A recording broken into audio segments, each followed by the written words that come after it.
is yours. The world is yours. Welcome, everyone, to Indianapolis, Indiana. It's the home of the Pacers, where we will be broadcasting today's action live. And a brief look here as State Farm presents our starting lineups. And guys, taking a look at Paul George, what will we see from him? Well, he's an exciting young player. Almost 6'10", great athleticism, length, dynamic finisher at the rim, and he can guard multiple positions defensively. And you know what, Steve? His growth defensively has been just as impressive. He uses that length to great advantage, contesting shots and coming away with deflections and steals. Pacers trying to take advantage of their home court in this one before leaving Indiana. It's an opportunity for them to play in a heated matchup like this, to play your best basketball. These are the games, guys, that show how well you match up against the other great teams in the league. I think for the Pacers, they've stayed right there near the top of the standings. One of those dangerous teams that can give any team a real tough challenge on any night. Yeah, you got that right. I mean, when you catch them at their best, they're an absolute handful. Here's Porter, nailed from three-point land. Porter's got the first bucket of the night, a three-pointer for the Rockets. You know, the Pacers as a franchise had a slow start when they joined the NBA in the mid-'70s, but from the 90s until today, Kevin, they've been a pretty consistent presence in the playoffs. What a quick response. Give up a three, get a three. They're a pretty resilient team. I'll give them that. You got to respect them for coming back that way. Up top, Porter, running by Auguston. The three from Harden. And again, it's the Rockets from deep. Well, he can shoot the three. We know that. But I'm not sure the D does. I mean, they weren't anywhere near him on that possession. Yeah, you're right, Clark. Some great teams those Pacers had in the 90s. Still, the team is looking for the first title, Steve, in the NBA. They have won. Had multiple ABA titles. Exactly. Good point. Steve, they're trying to do it now in this one. Well, they've been close. But they just haven't been able to get over the hump. A little bit like the Phoenix Suns in the West. You know, two franchises that have been very, very good, but just haven't been able to win the big one. Last outing for Indiana. They won that game against the Magic in Orlando. And offensively, everything just seemed to come so easily to them in that game, Clark. Yeah, it really did, Steve. I mean, it looked effortless for them at that end of the floor.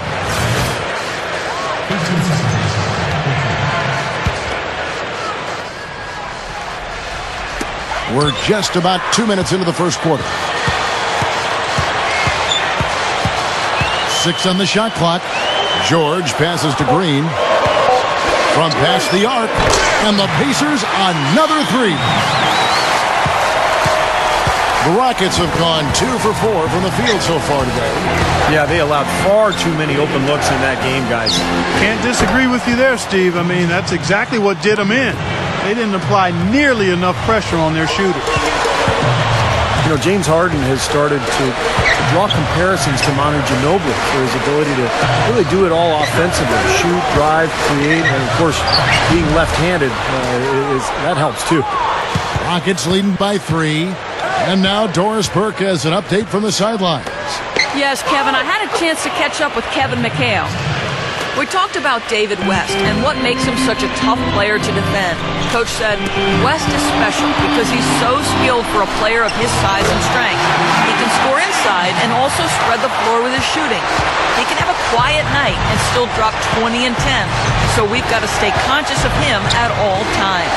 Guys, we'll see how they do against him. Thanks, Doris. Here is Porter after Danny Granger's bucket. That's good. And, you know, guys, you look at that James Harden-Ginobili comparison, and they both can really run the pick and roll effectively.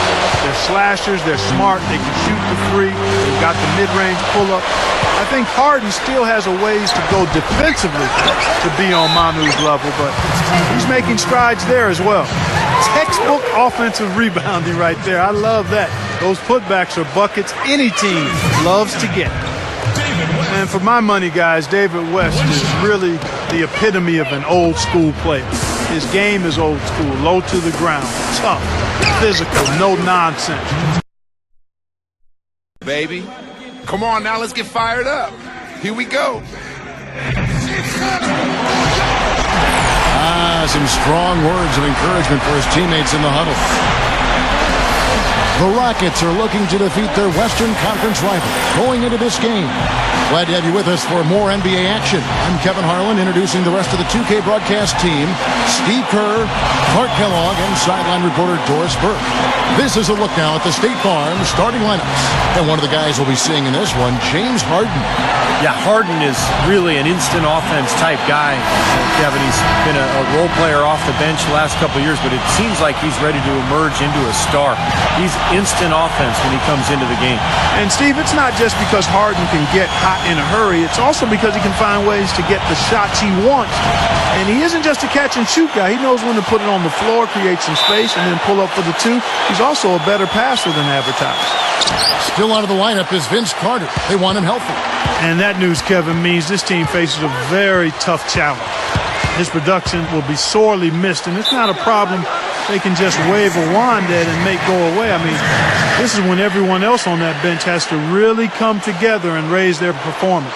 And in my experience, Clark, I mean, teams are able to survive this stuff for a while, but over time in the NBA, a lack of talent really comes back to haunt you.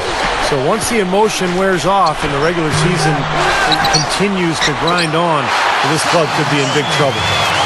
Excellent job carving out space under the glass to make that putback possible.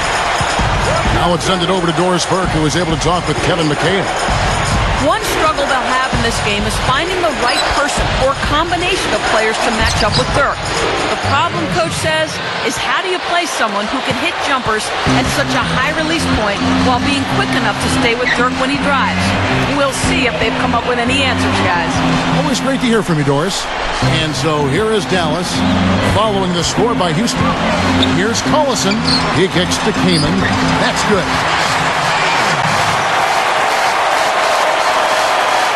Here in the first, a little over a minute played so far. You know, Chris Kaman is a skilled 7-footer. I think very underrated as a player. He can rebound, defend, block shots, has some good post ability offensively as well.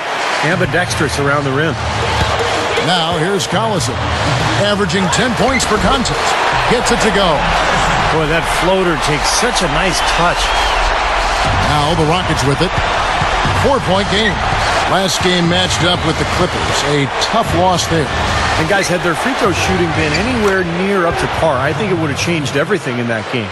No doubt about it. I mean, there is a carryover effect when you're not having success at the line. It infiltrates other parts of your game. And going back to Chris Kaman, it's tough to find good centers in this league, isn't it, Clark? My goodness. Yeah, it's really hard because big guys either have one or two skills or lacking in many skills. And Kaman is a well-rounded player. He can block shots. He can score the ball with both hands. He's got a nice touch. He's tough. Those guys that bring his size and skill levels are coveted players in this league. Here is Porter. 29 points for him last game against the Clippers. He was exquisite in that game, Kevin. It wasn't just the scoring, it was the passing, too. And his teammates, you could tell, were just really enjoying playing with him. It's going to be out of bounds. The Rockets will retain possession.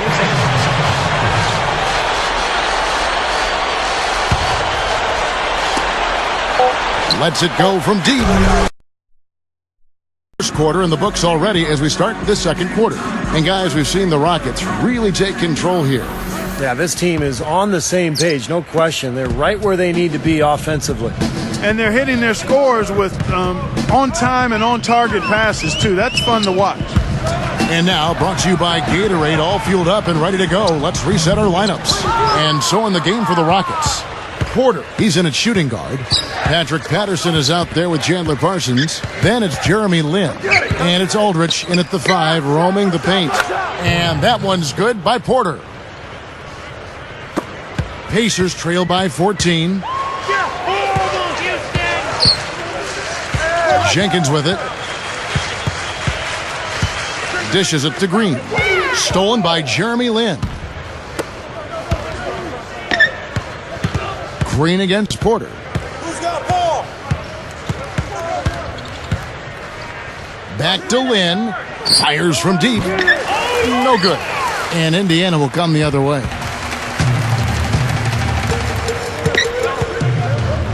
Second quarter, and we're just over a minute in. And Jenkins kicks to Granger. Outside, George. Some nice passing here by Indiana. 5 on the clock. Green. Snatched up.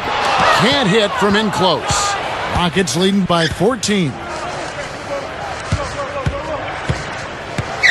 Lynn the pass to Porter. For three. The basket good off the assist from Lynn. Porter's got 5 points now this quarter. Not much resistance for him after that pick, Kevin. I mean, he had all sorts of space to hit the shot.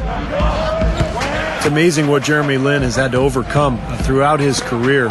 Always been a winner. In fact, his high school team went 32-1 and won the California state title. And he was even the California High School State Player of the Year and still didn't get a single Division I scholarship offer. Ended up paying his own way at Harvard. Takes it up and in on the layup. Lynn's got his second bucket of the game to go. You know, he didn't need to make the layup complicated. I mean, it's not a trick shot contest, but he decided to go for a little extra flavor on that one.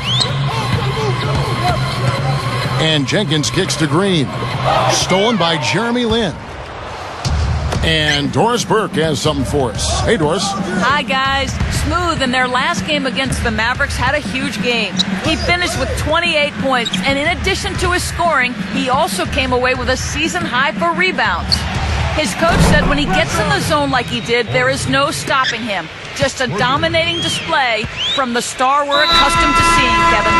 Thanks, Doris, very much. I'm sure he's going to carry some of that great momentum, Clark, into tonight. And that's the way it works, guys. A big game like that just carries over sometimes. We'll see. Yeah, all of a sudden the rim looks big. Everything seems to come easy, and your game just flows. Defensive clubs in the league. West gets the bucket. West has got his third basket of the night right there. Well, none of the defenders were quick enough to step out and get a hand in his face on that jump shot. Big mistake there. Porter, no luck. Deflected. Over Augustine. Again, the Rockets score. My goodness, he's going off in this quarter. He's got the guys on the bench going crazy. Rally towels and all. And West backs in. Passes to Augustine. A three. Another shot. And David West again. West has got 6 in the quarter. Well, not only does he excel at getting those offensive rebounds, but he's really good getting putbacks and layups off of those boards. Porter kicks to Patterson. He passes to Porter for the three. And again, it's the Rockets from deep. This is really the story of the game here. They've been excellent from behind the arc. Now here is Augustine. A 14-point game for him in the win against the Magic in Orlando. Shot clock at 6. From outside the arc. Green. Now, second chance points are going to be key. They've got to keep this team off the boards. And Steve, any slip-ups boxing out can really cost you there. It looks like he's finding his touch now because the shots are starting to fall. The Pacers shooting 33% in the second quarter. The offense has looked crossed up and confused at times. And Morris comes over to help.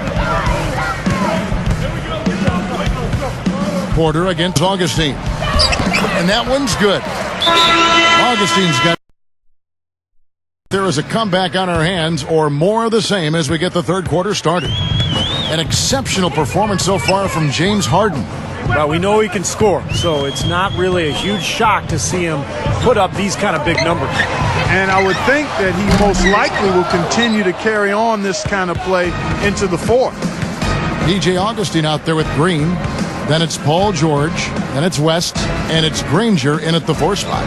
So that's the group out there for Indiana. The Pacers shooting about 33%. Not happy with their play on that end. Throwing it down with one hand and making it look easy. Easy and fun. He just thrives on making the D look silly. Yeah, which is something he does pretty often, Kevin. How about Paul George? Since he got into the NBA, he's grown a couple of inches. He's now 6'10". And as a swingman, that's just great size. Phenomenal athlete, can guard pretty much anybody on the court. And Paul George taken with the 11th pick in the 2010 NBA draft. Clark, if you look back at that class, you think if they did it over, he'd go higher?